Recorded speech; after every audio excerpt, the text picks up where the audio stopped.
नमस्कार, मैं हूं रचना सिमवाल। तस्वीरें देख रहे हैं हरियाणा के करनाल से। आप सभी जानते हैं कि रशिया और यूक्रेन की अगर बात की जाए तो वहां युद्ध की स्थिति है और दोनों ही एक दूसरे के ऊपर वार करते हुए नजर आते हैं। और जिस वजह से जो अगर मैं भारतीय नागरिकों की बात करूं, जो वहां पे बच्चे फंसे हुए हैं, उन्हें काफ़ी ज़्यादा परेशानियों को झेलना पड़ रहा है। अगर मैं बात करूँ बच्चों की तो काफ़ी ज़्यादा डिफ़िकल्टीज़ उन्हें आ रही हैं। आने में ट्रांसपोर्ट उन्हें नहीं मिल रहा था, बॉर्डर्स पर पहुँचने में उन्हें दिक्कत हो रही थी, वहाँ से इंडिया तक का सफ़र बहुत मुश्किल है।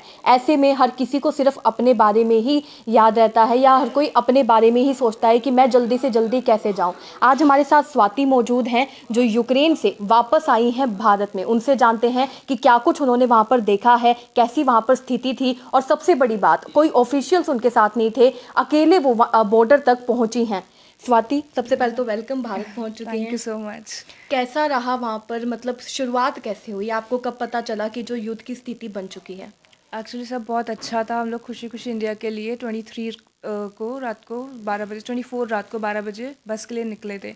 सुबह 5 बजे हमको फ़ोन्स आने शुरू हुए कि वॉर स्टार्ट हो गया है। उसके बाद हमारे को 6 बजे के आसपास मैसेज आया हमारी फ़्लाइट से कि फ़्लाइट कैंसिल हो गई। पर हम लोग बीच रास्ते में थे, खार्किव से कीव, तो हम कीव पहुंच गए थे 7 बजे। देन हमने देखा कि ऑलरेडी जो एयरपोर्ट है वो बंद है। Then they also said us to हम आप लोग यहाँ से निकल जाओ, ये सेफ़ नहीं है। फिर हम वहाँ से निकल कर हॉस्टल आए थे, जो इंडियन स्टूडेंट्स का हॉस्टल है यूनिवर्सिटी का उधर। वहाँ से हमें दूसरे हॉस्टल में शिफ्ट किया था। उस हॉस्टल के अंदर ये था कि हमें खुद से खाना पीना करना था, और हमारे साथ और भी बच्चे थे जो कि बहुत जूनियर थे। हम लोग 50 ईयर के स्टूडेंट हैं, but they are like first year and the second year students. तो वहाँ पर खुद से ही हमने खाना पीना जो जितना करते थे कर सकते थे। ब्लास्ट सुनने को मिल रहे थे बहुत ज़्यादा वहाँ पर, बहुत मतलब लाइक सोते थे 2 मिनट बाद ऐसा होता था कि हम लोग 2 मिनट ही लेटे और इतने में ब्लास्ट हो गया। और सायरन्स सुनते ही हमें बंकर्स में जाना पड़ता था नीचे, that is like underground space होती थी वो, उधर जाना पड़ता था। लेकिन ये था कि कई बार दिन ऐसे भी थे कि खाने को नहीं था, क्योंकि बाहर सुपरमार्केट में खाना नहीं होता था या हम बाहर नहीं जा पाते थे, तो सिर्फ पानी पे जीना लाइक काइंड ऑफ थिंग थी। हमारे साथ कोई ऑफिशियल्स नहीं था, ऑफिशियल्स थे बट वो खार्किव में थे एंड वो अभी भी उधर हैं, बहुत अच्छा काम कर रहे हैं। उसके बाद हमको एडवाइजरी आई थी कि अब कीव पे खतरा है। खार्किव तो ऑलरेडी वो कर चुके थे बिकॉज वो बॉर्डर के पास था, तो वो ऑलरेडी बहुत नुकसान कर चुके थे। लेकिन फिर कीव के लिए आई कि वो न्यूक्लियर कर सकते हैं, तो तुम लोग अपना इंडियन फ्लैग लेकर, like make some Indian flag और अपना लेकर निकल जाओ हॉस्टल आपके से। ग्रुप में कितने थे? 13 थे। अच्छा। पहले हम 7 थे। देन वी मेट जूनियर्स, वो उन्हीं हमारी यूनिवर्सिटी के थे, बट हमें वहाँ हॉस्टल में जाके मिले, तो उन्होंने बताया दी हम आपकी यूनिवर्सिटी के, तो हमने कहा ठीक है तुम हो, तुम भी आओ। फिर इट्स लाइक 8, देन 5 और आ गए। तो हमने कहा ठीक है कोई बात नहीं, तुम लोग जूनियर हो तो साथ ही रहो। तो उसके बाद हमें फॉर्म्स भरने थे बहुत सारे कि कौन बंकर रिप्रेजेंटेटिव है, कौन कोऑर्डिनेट कर सकता है। So I put my name forward कि it's fine, I will manage, मैं बात कर लूँगी, क्योंकि मैं उससे पहले भी सभी एम्बेसीज से, सभी ऑफिशियल से मैं बात कर रही थी, तो आई विल डू दैट। लेकिन बच्चों ने सब ने वहाँ पर मिलकर किया।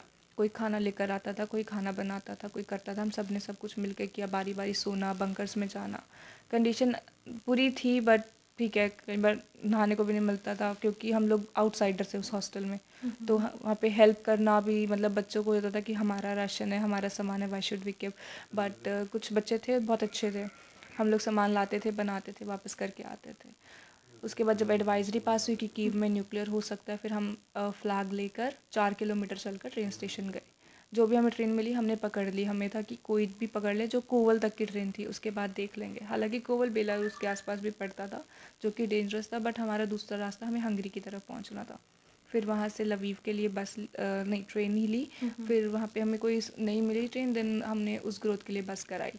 फिर वहाँ से टैक्सी वाले ने हमें चॉप स्टेशन छोड़ा, एंड चॉप स्टेशन से हमें जाहुनी बॉर्डर, एंड वहाँ से जाहुनी से हंगरी। हंगरी आके इंडियन एम्बेसी ने हमारा बहुत साथ दिया। जो हंगरी की एम्बेसी थी वह फटाफट से आ गए जब उन्हें पता लगा। देन उन्होंने हमें अपोलो टायर्स जो है लिमिटेड, उनके अंडर कर दिया था ऑर्गेनाइजेशन के। उन्होंने हमें फूड एकोमोडेशन प्रोवाइड किया 2 दिन के लिए, क्योंकि हमसे पहले ऑलरेडी 1000 बच्चे थे जो वेटिंग में थे हॉस्टल्स में। तो फिर जब उनकी फ़्लाइट्स हुई, वो बाहर निकले, देन फिर हमारी फ़्लाइट्स का हमें नोटिस मिला था परसों रात को। फिर वो हमें यहाँ पर लेकर आए थे, बुदापेस्ट के जो एयरपोर्ट है, प्राइवेट एयरपोर्ट, उधर लेकर आए, हमारी इमिग्रेशन कराई। एंड देन हम लोग इंडिगोगो से, जो कि गंगा ऑर्गेनाइजेशन के एसोसिएट में है इंडियन गवर्नमेंट के, इंडिया आ गए। अगर यूक्रेनियंस की बात की जाए तो बीच में ये भी सुनने को आ रहा था कि उनका जो व्यवहार है इंडियंस के प्रति वो अच्छा नहीं है, तो ऐसा कुछ आपको भी देखने को मिला? एक्चुअली वो नहीं, ये सिटीज़ में नहीं था, ये पोलैंड के बॉर्डर पर ऐसा हुआ था। और पोलैंड के बॉर्डर पर वो था कि कुछ नाइजेरियन लोग थे और उन्होंने प्रॉब्लम्स क्रिएट करी थी। तो उनको, तो इंडियन बच्चे कुछ वही जूनियर्स होते हैं तो थोड़ा डरे रहते हैं, तो उन्होंने एक्चुअली में बिना इमिग्रेशन के बॉर्डर पास करने की कोशिश की थी। ठंड भी बहुत थी तो बच्चों को हर किसी के चलती थी। ऑफ कोर्स बिना इमिग्रेशन के बॉर्डर पास करना इज़ इलीगल। और वहाँ पर बहुत थे, लाइक 2000 प्लस लोगों को सिर्फ 200 ऑफिशियल संभाल रहे थे जो वहाँ के यूक्रेनियन मिलिट्री थे। सो जस्ट गेट इरिटेटेड, अब गलती करेंगे तो ऐसा होगा।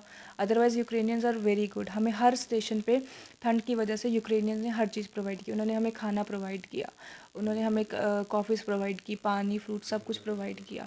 हमें ट्रेन में बैठने को सीट भी दी, जबकि हमारी टिकट नहीं थी, हम लोग फ्री में जा रहे थे उधर बिकॉज फ्री ट्रेन्स चल रही थी। स्टिल उन्होंने बहुत कोऑपरेट किया हर चीज़ में। Ukrainians are good. मेरी टीचर्स अभी भी वहीं पर हैं and she is like still in. उन्होंने पहले दिन ही मुझसे कांटेक्ट कर लिया कि तुम कहाँ पर हो, तुम ठीक हो कि नहीं।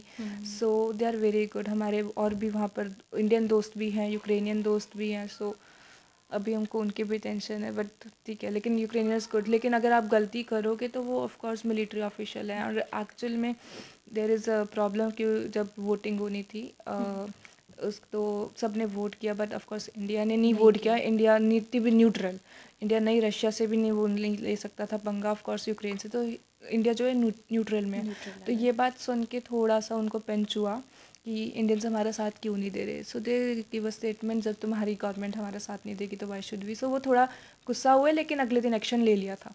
एम्बेसी को बता दिया था, पोलैंड की जो इंडियन एम्बेसी है उन्होंने एक्शन ले लिया था सिक्योरिटी का। एक्चुअली वहाँ पर 3 चेक पॉइंट है पोलैंड में, तो बाकी 2 इज़ लाइक सेफ़। तो वहाँ पे से अब इंडियंस को लाने लगे थे। अच्छा। और जो वो थोड़ा सा अनसेफ था जहाँ पे बहुत लोग थे, वहाँ से भी बसेस करके दूसरे चेक पॉइंट पे लाने लगे थे ताकि इंडियन सेफ रहे। नाइजेरियन की बात की जाए तो उनका जो व्यवहार था बीच में आपके साथ तो थोड़ा अच्छा नहीं रहा था, गन्स भी निकाल दी गई थी। एक बार वो वाला बता हाँ, दीजिए। वो actually just think about themselves. उनको ये था कि जब हम लोग लवीव पहुँचे, हमें ट्रेन चढ़ना था, तो सबको चढ़ना था, यूक्रेनियंस, इंडियंस, इजराइल सबको। लेकिन सब अपना अपना वेट कर रहे थे।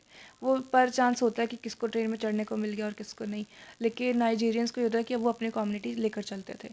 तो उसने एक नाइजीरियन ने गन निकाली थी and it's like a fire gun but not the one, डराने के लिए। तो फिर वो उसको था कि जो चढ़ेगा बस मेरे बंदे चढ़ेंगे। तो हमने वहाँ से सॉरी बैकआउट किया और हमने उस ग्रोथ के लिए फिर बस कराई, क्योंकि वहाँ पे ठंड में खड़ा होना इट्स नॉट अ थिंग। हम लोग वहाँ पर भी 4 घंटे ठंड में खड़े रहे, बट हमें कोई ट्रेन नहीं मिली बिकॉज ऑफ दैट। उसके बाद उन्होंने जब जॉब स्टेशन पे क्या किया, वहाँ पर भी उन्होंने अपना बिजनेस करने की कोशिश की।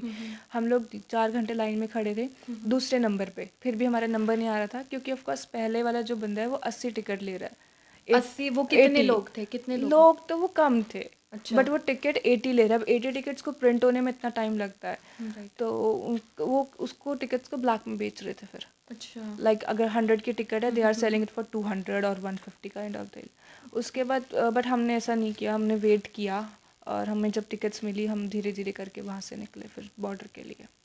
अभी भी जो बच्चे वहाँ फंसे हुए हैं तो हालात ज़्यादा से ज़्यादा बिगड़ रहे हैं, सरकार से क्या अपील करना चाहेंगे? अभी तो यही है कि उनको निकालने में हेल्प करो, और एक्चुअली की है, क्योंकि हमने सुना है अभी तक जो मेन तो है खार्किव में जो बच्चे रह गए, ऑलमोस्ट वेस्टर्न साइड से सब बच्चे ऑलरेडी निकल चुके थे, कीव से भी ऑलमोस्ट सब निकल चुके हैं। सिर्फ मेन खार्किव में रहते थे क्योंकि वहाँ डिस्ट्रक्शन और शेलिंग कंटिन्यूसली चल रही थी।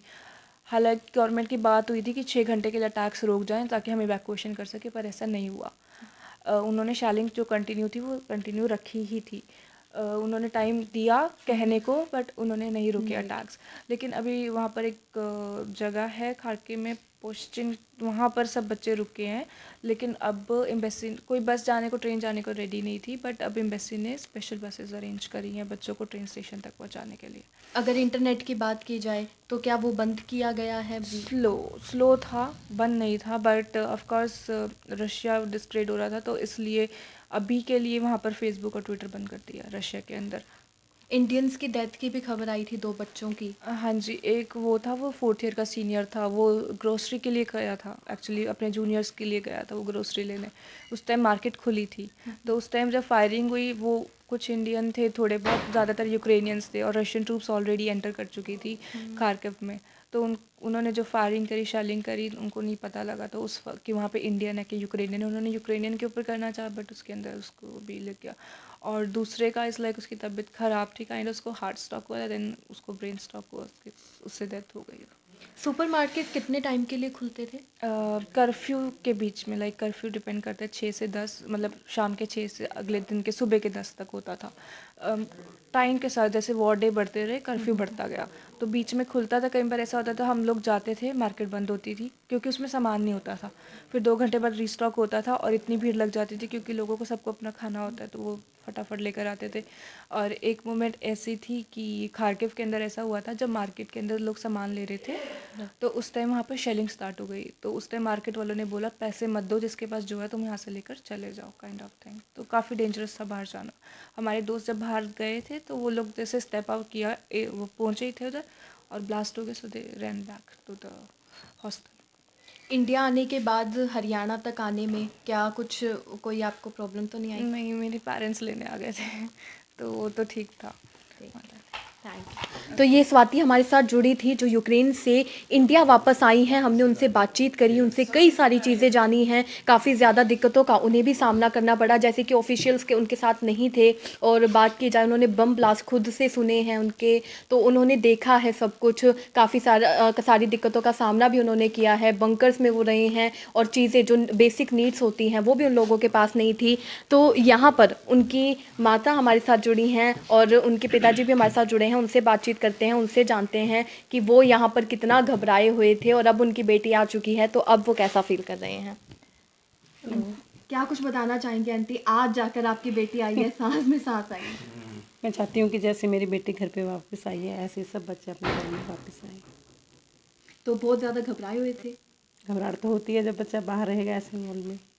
सरकार को क्या कुछ कहना चाहेंगे उन बच्चों के लिए जो बच्चे अभी भी वापस हुए हैं? मैं सरकार से यही कहती हूँ कि उन बच्चों के लिए भी उतनी ही सहायता करें, जैसे मेरे बच्ची घर वापस आई है, वो भी उतनी ही जल्दी वापस करा दें। तो सरकार ने मदद की है इसमें? बिल्कुल किया जी, तो धन्यवाद करना चाहेंगे बिल्कुल जी, मैं सरकार सरकार का तहे दिल से धन्यवाद करती हूँ। तो पूरे टच में थे आपके साथ सभी हाँ जी, अधिकारी? हाँ जी थे मोस्टली। देख सकते हैं स्वाति बहुत आभारी है सरकार का कि उन्होंने ऐसे टाइम पे सहायता करी कि जिसमें कि बच्चे तो हमने अपनी रेस्पॉन्सिबिलिटी भेजे थे, लेकिन फिर भी सरकार उनको निकाल के लाई वहाँ से, मतलब फ्री लेके आई, उनको जहाज का खर्चा भी नहीं लिया कोई हमारे से, और समय समय पर पूछते रहे हमारे से भी बेटी आपकी आई नहीं आई है। डीसी ऑफिस से फ़ोन आते रहे, तहसीलदार साहब हमारे घर आए थे, ठीक है, और राज्य मंत्री जी का भी फ़ोन आया था यहाँ के।